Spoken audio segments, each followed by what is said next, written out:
আমার প্রসাদে রে গায়ে ঠেকালে বসে আছো রাজকুমারী মা গো দাদা পোষণ করি মা গো দাদা পোষণ করি।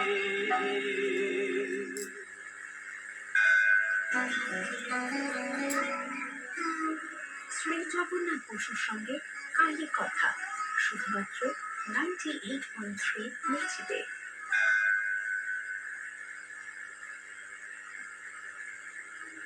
বসুদেবের মতো মহাত্মার পক্ষে তার কর্তব্য সম্পাদন করা একটু কঠিন নয়।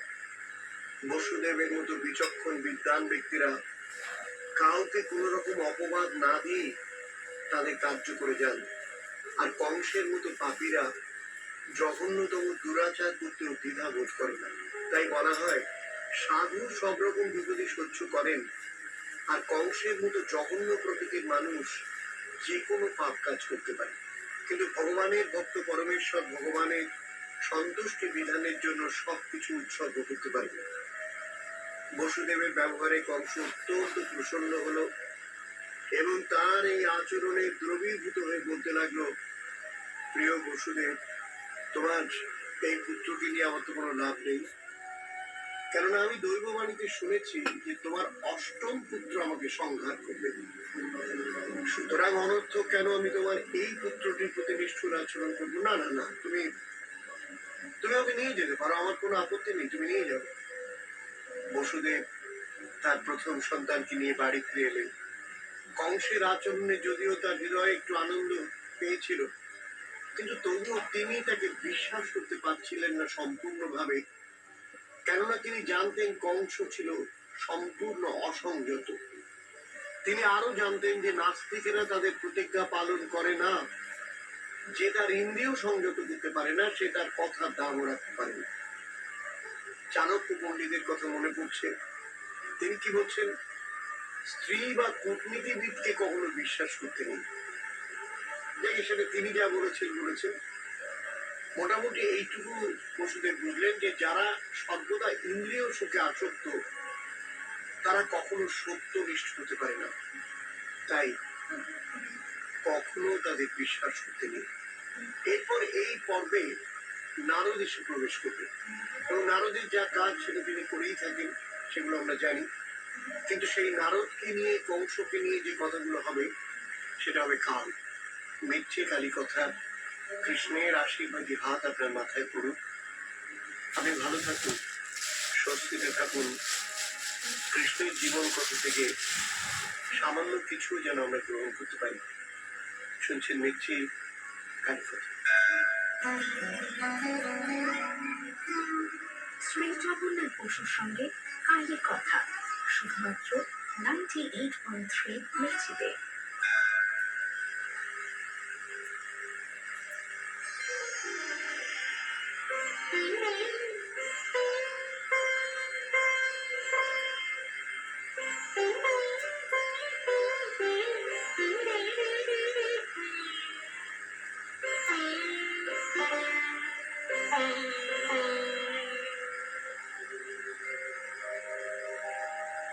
শ্যামা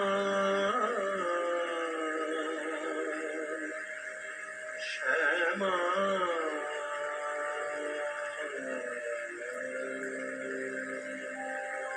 শ্যামা শ্যামা ধানের আলোয় উঠবে জেগে, ধানের আলোয় উঠবে জেগে, তাই সে নিশি অনুপমা শ্যামা শ্যামা শ্যামা শ্যামা।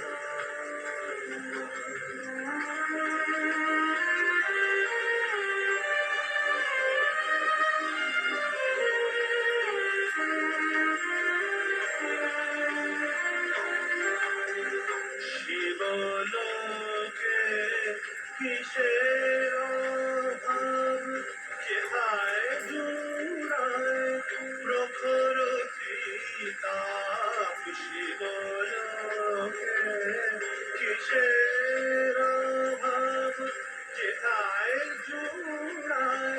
প্রখর ত্রিতাপ তবুও মাটির শ্মশান খোঁজে, তবুও মাটির শ্মশান খোঁজে, প্রীতি শ্মশানে মনোরমা শ্যামা শ্যামা শ্যামা শ্যামা।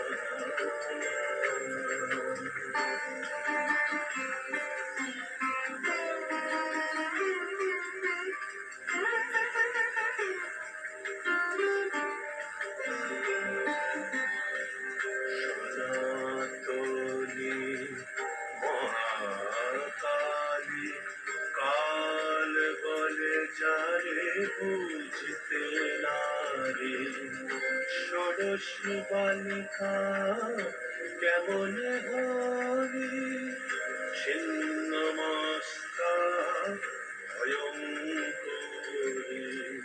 সনাতনী মহাকালী কাল বলে যারে বুঝতে নারে, ষোড়শী বালিকা কেমন হরি, ছিন্ন মস্তা ভয়ঙ্করী।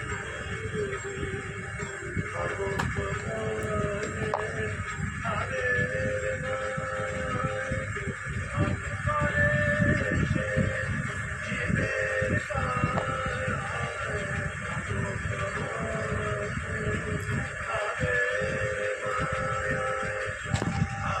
গণেশায় নম গণেশায় নম গণেশায় নম গণেশায় নম গণেশায় নম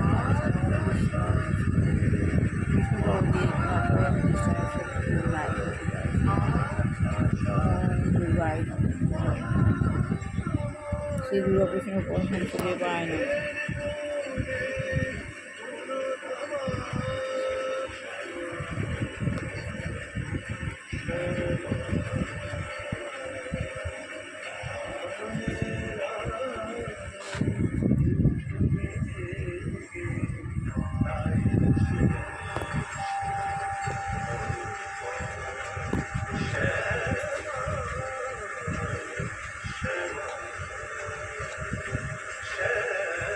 শ্রী গুরুদেব দুর্গাকৃষ্ণ পরমহংস দেবায় শ্রী গুরু পুরুষ। কেমন লাগছে কালী কথা? আপনার মতামত আমাদের জানান হোয়াটসঅ্যাপ করে 7890983983 নম্বরে। আর শুনতে থাকুন কালী কথা 98.3 মিউজিকে। ওম মা সরস্বতী নম।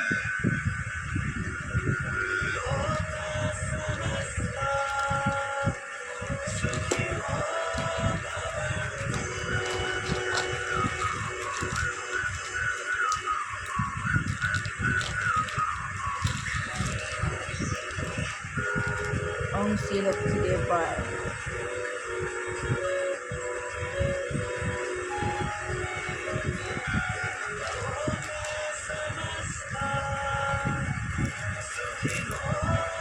গীতা গুরুই গীতা গীতা নিয়ে আমি প্রতিদিন গুরু সঙ্গ করি, আপনারাও আমার সঙ্গে গুরু সঙ্গ করুন।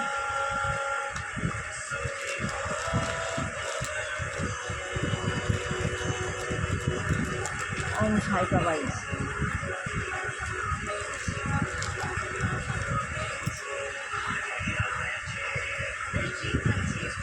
ওম শ্রী সাই বাবাই সাই বাবাই ওম সাই।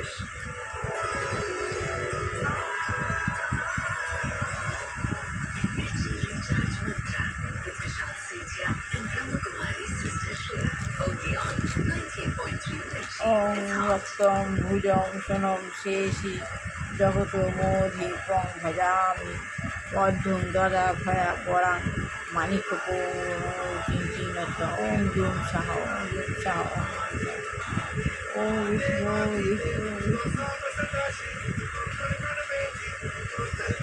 ওম আবহন জানাবি ন জানাই পূজন বিসর্জন ন জানাবি ক্রমশ ক্রমশ অক্ষর লাগাও ব্যাপ্তম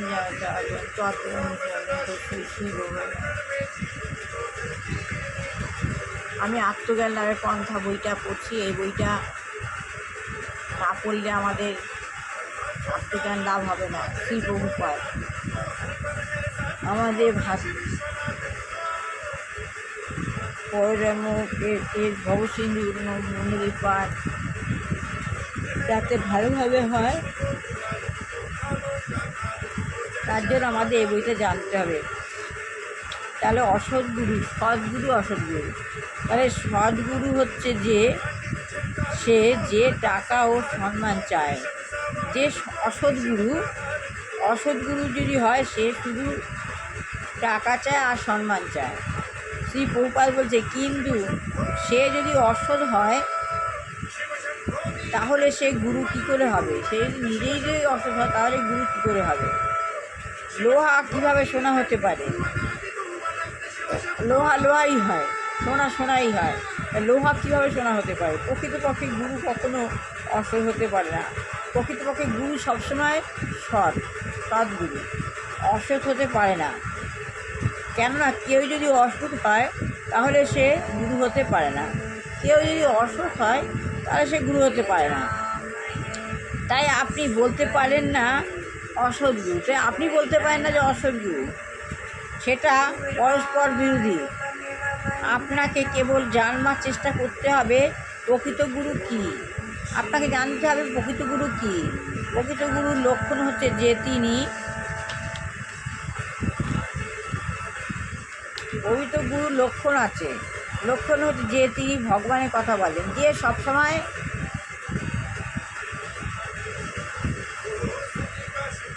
দিবারাত্র ভগবানের কথা বলেন, তিনিই প্রকৃত গুরু। তিনি যদি অন্য কোনো অর্থহীন বিষয়ে কথা বলেন, আর তিনি যদি অন্য কোনো অর্থহীন বিষয়ে কথা বলেন যার অর্থ নেই, তাহলে তিনি গুরু নন। গুরু কখনো অসৎ হতে পারে না। অসৎ গুরু কোনো প্রশ্নই ওঠে না, অসৎ গুরুর কোনো প্রশ্নই ওঠে না। ঠিক যেমন বলা যায় না লাল গুরু অথবা সাদা গুরু, কখনো বলা যায় না যে লাল গুরু সাদা গুরু। গুরু মানে হচ্ছে যথার্থ গুরু, গুরু মানে হচ্ছে যথার্থ গুরু। আমাদের কেবল জানতে হবে যে প্রকৃত গুরু হচ্ছেন তিনি, যিনি কেবল ভগবানের কথা বলেন। আমাদের খালি জানতে হবে যিনি প্রকৃত গুরু যিনি বারবার কেবল ভগবানের কথাই বলেন, মানুষকে ভগবানের ভক্ত হতে অনুপ্রাণিত করেন, মানুষকে ভগবানের ভক্ত হতে অনুপ্রাণিত করেন। তিনি যদি তা করেন তাহলেই তিনি যথার্থ গুরু।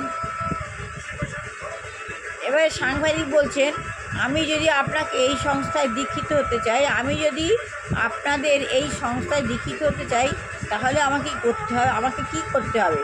শ্রী প্রভুপাদ বলছেন সর্বপ্রথমে আপনাকে অবৈধ স্ত্রীর সঙ্গ বর্জন করতে হবে। তাহলে প্রভুপাদ বলছেন আপনাকে সর্বপ্রথম অবৈধ স্ত্রী সঙ্গ বর্জন করতে হবে।